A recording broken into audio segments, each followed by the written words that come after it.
Rejection stings for everyone. But for highly rejection-sensitive people, it can be a real showstopper.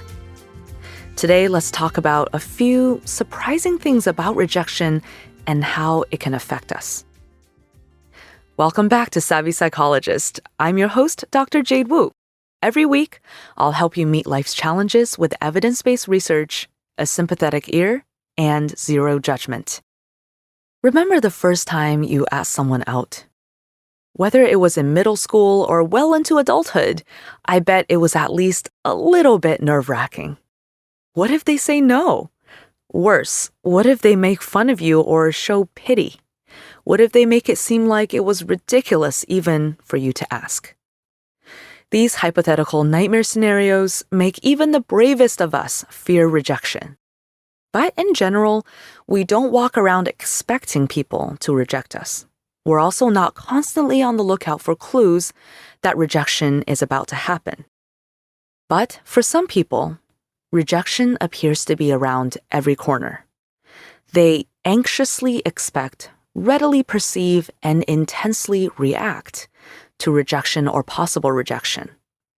Psychologists call this high rejection sensitivity. Rejection sensitivity might seem like a phase that all middle schoolers go through as they awkwardly navigate puberty, trying to figure out more adult-like social relationships. But turns out it can happen to people of all ages, and it's not the same thing as being just a little shy or emotionally sensitive. There are specific ways that our brains and bodies behave when we're highly sensitive to rejection, and there are often very real consequences. So let's talk about what neuroscientists and psychologists have learned about rejection sensitivity, including some clues into how to maybe get over it or get out from under it. So first thing to know is that your body and brain physically manifest rejection sensitivity. Like every psychological phenomenon, rejection sensitivity has a place in the brain. What might surprise you is how much and how specifically it takes on shape in our biology. So first of all, everyone's brain responds to rejection.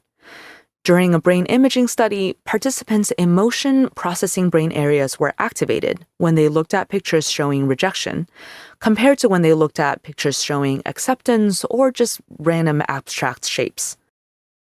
The brains of participants with high rejection sensitivity didn't activate the cognitive control areas as much as their peers. It's not that the brains of less rejection-sensitive people were immune to rejection cues. It's just that they were better able to regulate those cues and keep them from running rampant in the brain. For rejection-sensitive people, it's not just that their brains respond more to unpleasantness in general. It's rejection specifically that lights up those neural fireworks. A different brain imaging study showed that only pictures of disapproving faces, and not of angry or disgusted faces, activated their emotional threat processing brain areas. And then when it comes to the body, we can see that highly sensitive people are physically more on the lookout for rejection too. In another study, people also looked at pictures, some of which showed rejection scenes, and then they got puffs of air in their eyes to see how much they startled. Highly rejection-sensitive people startled more right after viewing rejection images.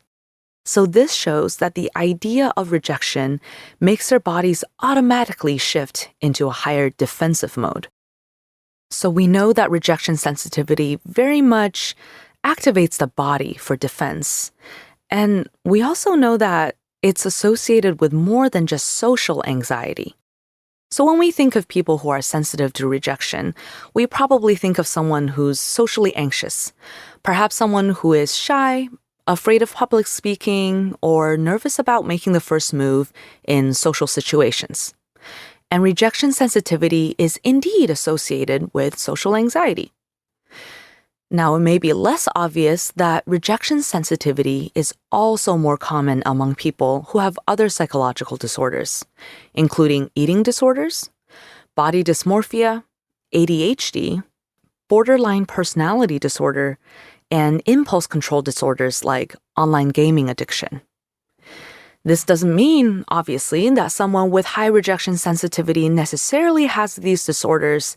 It's just that among those who do experience these issues, rejection sensitivity seems to play a role. For example, if someone is already socially anxious, their level of rejection sensitivity can drive their irrational thoughts about their body.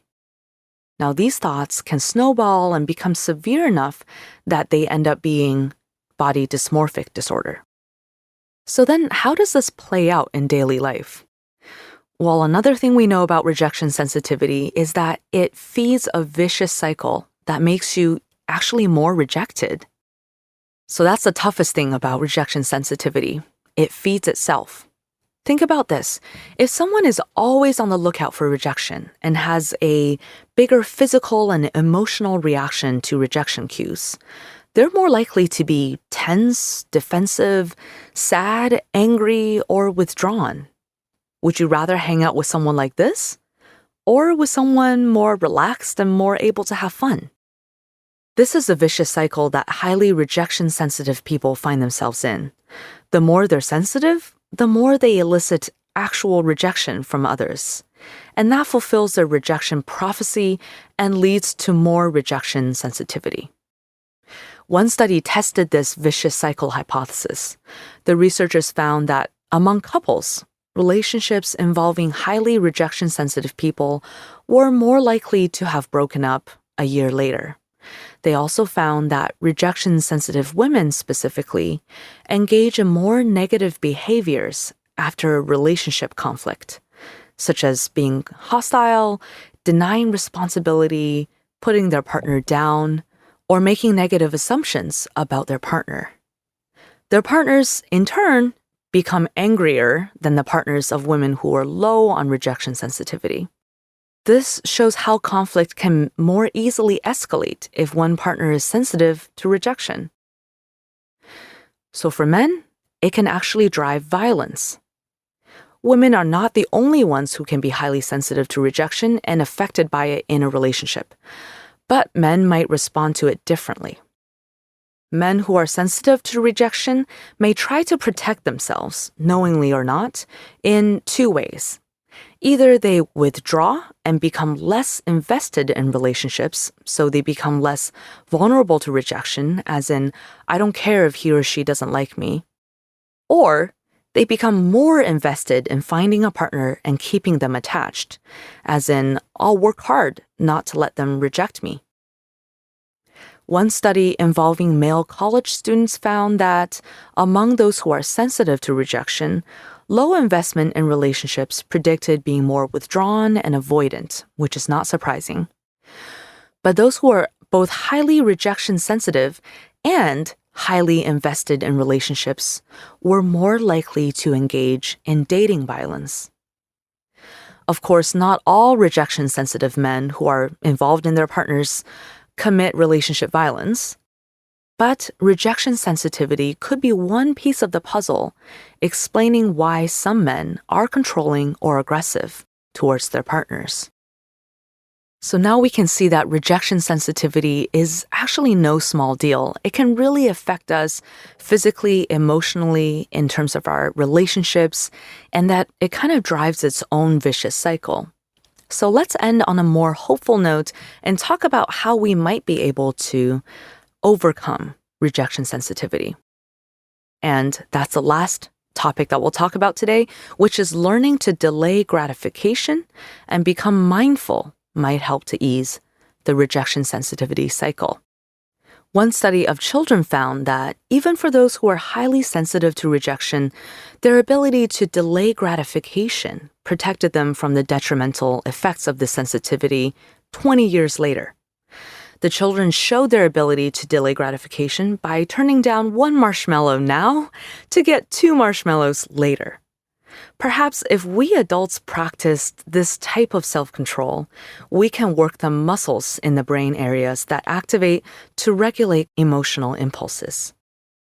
Also, practicing mindfulness, the state of paying attention to the here and now, might also help. Research has shown that rejection sensitivity makes people more easily distracted by potential rejection cues, which may add to the vicious rejection sensitivity cycle. Now, purposely working on tuning into the present moment without judgment might help to break that cycle. And both mindfulness and emotional regulation skills can be learned in therapy. So this is something that if you are interested in learning, you should see if someone in your area could help you work on these. And you can go in and saying, maybe I'm a little bit rejection sensitive. I would like to learn how to regulate my emotions. I would like to learn how to be more presently focused. And if you do that, I wish you the best of luck. For everyone else, let me know what else you'd like to learn about emotion regulation, rejection, and mindfulness, and any other psychological topics that are of interest to you. You can reach me on Facebook and Twitter. I'm at QDT Savvy Psych and at Jade Wu PhD.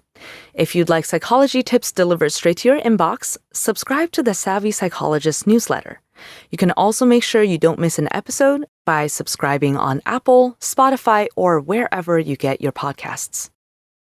Savvy Psychologist is audio engineered by Steve Rickyberg and edited by Karen Hertzberg. As always, Savvy Psychologist is strictly for informational purposes and does not substitute for mental health care from a licensed professional. Thank you so much for joining me. I will see you next week for a happier, healthier mind.